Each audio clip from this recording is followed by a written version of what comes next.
औज़ुबिल्लाहि मिनश्शैतानिर्रजीम बिस्मिल्लाहिर्रहमानिर्रहीम।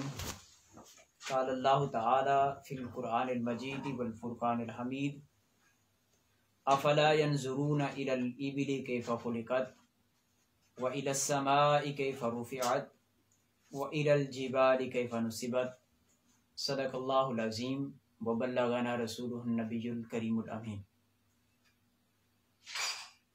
आज मैंने आपके सामने सूरह अल-गाशिया की आयत नंबर 18 से लेकर आयत नंबर 20 तक की तिलावत की, जिसमें अल्लाह रब्बुल इज़्ज़त ने इन आयात करीमा में अपनी निशानियों की तरफ आगाही और अपनी निशानियों को देखकर हकीकत इलाही की तरफ रजू करने की दावत दी है कि जब इंसान अल्लाह की बनाई हुई तख्लीकात की तरफ अपने जहन को लेकर जाता है तो वो खालिक की तरफ जाता है। और ये हकीकत है कि जब किसी भी चीज़ को बने हुई को देखते हैं तो हमारा जहन, हमारी तवज्जो उस बनाने वाले की तरफ जाती है।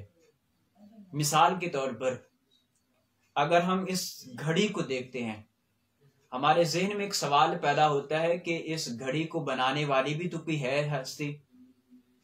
जब हम एक दीवार को देखते हैं तो हमारे जहन में ये सवाल पैदा होता है कि इस दीवार को भी जाहिर है किसी ने बनाया है। तो जैसे एक घड़ी बगैर बनाने वाले के, घड़ी साज के बन नहीं सकती, एक दीवार बगैर किसी बनाने वाले के बन नहीं सकती।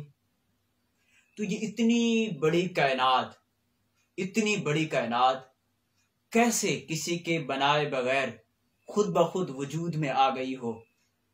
तो अल्लाह रब्बुल इज़्ज़त अपनी निशानियां कायनात में बताता है कि ऐ बंदे खुदा, मेरी इन निशानियों को सामने रखते हुए, इन चीजों की तरफ तवज्जो करते हुए अपनी नजर, अपनी फिक्र, अपनी सोच को कुरानी हकीम की इन आयात की तरफ और इन जाहिर जो मज़ाहिर हैं, मज़ाहिर कुदरत हैं, इनकी तरफ जब हम रुजू करते हैं तो ये रुजू हमें करवाता है अल्लाह की जानिब।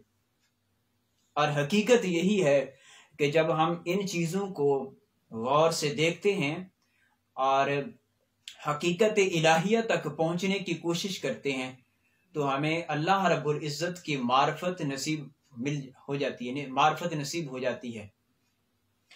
हजरत इमाम शाफी रहमतुल्लाह ताला अलैह, उनसे किसी ने तौहीद बारी ताला के मुतालिक पूछा कि आपके पास अल्लाह की तौहीद के मुतालिक क्या दलील है।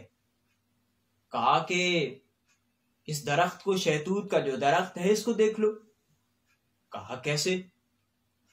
कहा कि देखो, एक शहतूत का दरख्त है, अगर इसको एक बकरी खाती है, उसके थनों से दूध जारी होता है, दरख्त वही शहतूत का है।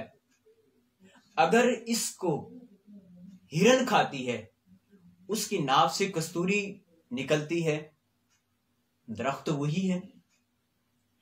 अगर शहद की मक्खी उस शहतूत को खाती है, उससे शहद बरामद होता है, दरख्त वही है। गोया कि दरख्त एक है, आगे से निकलने वाली चीजें मुख्तलिफ हैं।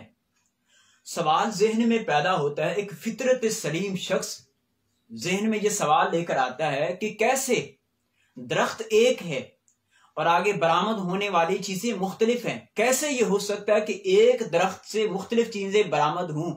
जहन में यही सवाल पैदा होता है और उसका जहन अक्ल सलीम ये देती है कि कोई एक ऐसी जात जरूर है जो इन मुख्तलिफ चीजों जो हैं, अगर शहद की मक्खी है, हिरनी है, बकरी है, या जितने भी अशिया इन पत्तों को खाती हैं, बरामद होने वाली चीजें मुख्तलिफ हैं, दरख्त एक है, मटीरियल एक है।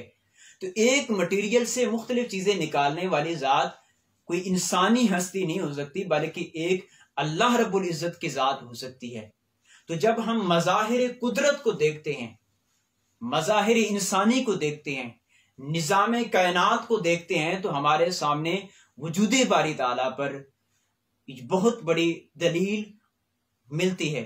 और इसी चीज की तरफ अल्लाह रब्बुल इज़्ज़त ने सूरह अल-गाशिया की इन आयात की तरफ जिक्र किया और इसकी तरफ तवज्जो मबजूल करवाई। वइलस्समाइ कैफ़ रुफ़ियत, कि आसमान को कैसे अल्लाह रब्बुल इज़्ज़त ने बुलंद किया। कि देखें ये आसमान 7 आसमान है और 7 आसमान बगैर किसी सुतून के खड़े हुए। ये पहाड़ जमीन पर अल्लाह रब्बुल इज़्ज़त ने इनको ठोक दिया। ये सारे मज़ाहिर कुदरत अल्लाह रब्बुल इज़्ज़त की मार्फत के वजूद के लिए हैं, ताकि हम उसकी मार्फत को हासिल करें। अल्लाह रब्बुल इज़्ज़त की बारगाह में दुआ है कि खालिक कायनात जल्ला जलालहू हमें मार्फत खुदाबंदी नसीब करे। वाखिर दावा या अल्हम्दुलिल्लाहि रब्बिल आलमीन।